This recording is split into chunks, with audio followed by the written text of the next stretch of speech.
People say the end of the world is coming, like, you know, END period, capital E period, capital N period, capital D period. Like, finished. End.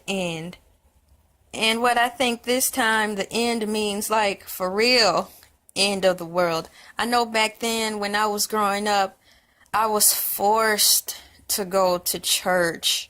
You know, so all the pastor talked about was the end is coming, the Lord is coming back. But it never made sense to me, and I was old enough in my mind to understand what he meant. I saw his urgency, I felt his urgency, his desperation, and his unfortunate force due to him seeing his urgency in the quote-unquote world coming to an end. I saw his push and why he wanted to kind of stuff the word of God down our throats so we can get saved. But you can't force people into religion. Well, you can, but they're not going to take it the right way. Before I get sidetracked, having said that, forcing religion is wrong because they're not in it for the right reasons. If you want somebody to be a part of your religion, be it Islam or the Buddhism or whatever type, Satanism, any type of religion, you should want only the people who really want to be a part of it. It shouldn't be something forced. It should be by somebody who wants it by their own free will. Having said that, with any religion, I think that rule should go across the board, and it should never be forced upon us in the way that we don't want it. But anyways, speaking of the world coming to an end, back then when I was a kid, I never felt that the world was going to go kabloo. It just felt like it was an end to a chapter. And as I grew older, that still stayed with me, and it still remains. It's just coming to an end of an era. To me, when they say the world's going to end, maybe 4 or 5 years ago, I felt that again. But this time it felt like an end to civilization in the United States, the world coming to an end, far as completely collapsing, the fall of man, meaning what's the point in voting in the White House? You know, the fall of everything, the needle in the haystack, I guess, as far as government-wise and how the nation is ruled, and into our world, United States, as being in some type of position of authority and rulership. I saw that type of world ending like in medieval days or whatever, when the Romans in Greece or whoever would take over another country. You know, when a country gets overthrown, it's the end of their world to their beliefs, especially if another country comes in and dominates and forces their ways, their rules, their laws onto another country and makes them change. Yes, it's an end to a world. It's an end to a dynasty, meaning to the way the dynasty had their morals in place, how they had their traditions, the way they raised their families, their children. If another country come and dominate and kill everybody and say, we don't need family, we don't need this, of course it's an end to a world. So I saw that death already happen to us in America, and it's sad because that death is already happened. It happened about 5-6 years ago. Now we're just seeing it play out in the physical. Which is why it is important to pray, because sometimes when you pray for things, you may have a bad feeling about stuff. It may not happen right away, but it's happening slowly but surely. So it is important to pray. All is not lost, but the time really is for certain this time. I see it. But doom and gloom, you know, that's everywhere in each generation. Each generation is going to have their set of issues. My mom and dad had to deal with racism still. It wasn't as bad as my grandparents, though. You know, grandparents had to really deal with racism heavily. Then when my mom and dad were born, they still had to deal with racism, but it sure wasn't as bad as my grandparents, because those people were still slaves. I mean, literally. And now it's our turn, and life just seems amped up a notch. As the world go on, people grow, people change. It's just life. So just look at this world as it being in this rebellious state. When the world was first put here, it was a baby. It was innocent. It was free. It was clean. It was pure. Guys. So now the world is officially not a preschool, kindergartner anymore. The world is not in pre-K, not in elementary, not in middle school. The world is a senior in high school, feeling itself on the varsity squad, got all the hotties, the jock. Our country in America is in this jock stage right now, being a senior. Everybody want to be that. Even got a car, can drive, may even have a job now, really feeling this. Don't need nothing, don't need nobody. Young, just got the world literally on your shoulders, got the financial aid money in. So that means you have endless money, endless possibilities to go anywhere in the country that you want, even the world, if financial aid permits. So that's where our country is right now. Like, woohoo! They feeling, the world, our country is really feeling itself. It really is. So we had to buckle down, and we had to just do what we had to do to get around it. What did you do when you were in high school if you weren't the popular one? How did you handle dealing with avoiding those people who were varsity? And the ones I'm speaking of, mainly the ones who are jerks, the people who are on varsity and they're jerks. How would you avoid them? Would you associate yourself with them? Yay or nay? And if you had to, how did you handle yourself? Because, even in high school, you had to have assemblies. You still had to conduct yourself amongst the jocks and the seniors at some point, even if you had lunches or something, or even when school was out. They didn't let the seniors out first. They didn't let the little tiny freshmen out first. They let everybody out all together. How do you deal with that? So just take how you dealt with the popular people the popular people who were jerks, I'll say.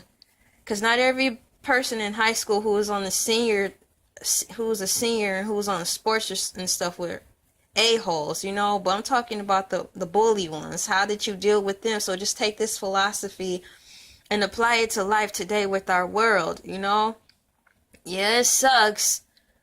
The seniors are running around being jerks, but just handle it how you would in high school. And for those who do pray, just keep praying. If that worked for you to get through high school, I'm glad for you. And if you continued on to college, it was a bigger domain. You get that feeling when you're in high school and you graduated and you stepped onto campus life for the first time. You had no parents. You had nobody. It was a naked, raw feeling that you would feel. You felt so naked. But you knew you could do it, but there were no safety guards around you. It's a nakedness, it's a vulnerability that's put before you, raw material. It's like, I give you this university, I've given you head knowledge, but the real test comes when you are away from home, away from people who are constantly reminding you to do the right thing, away from people who are telling you they love you. You feel like that. People are feeling like that right now in this world. They're feeling desperate. They know they can make it. We're grown. We're adults. We can vote. We have a voice of our own. It's time to execute it. And when we get the opportunity to do so, it can be very intimidating. Because everybody from all over the world is in this university. And as tough as you try to hide your face, as hard as you try to hide your reactions, people still can sense that you're the new kid on the block. You still have to stand your ground is what I'm saying, This is where we are right now in life with this world. We are standing our ground on campus. So if you believe in something, believe in it. Pick a side. You know, it's time to choose. What do you want to do with yourself in life, you know?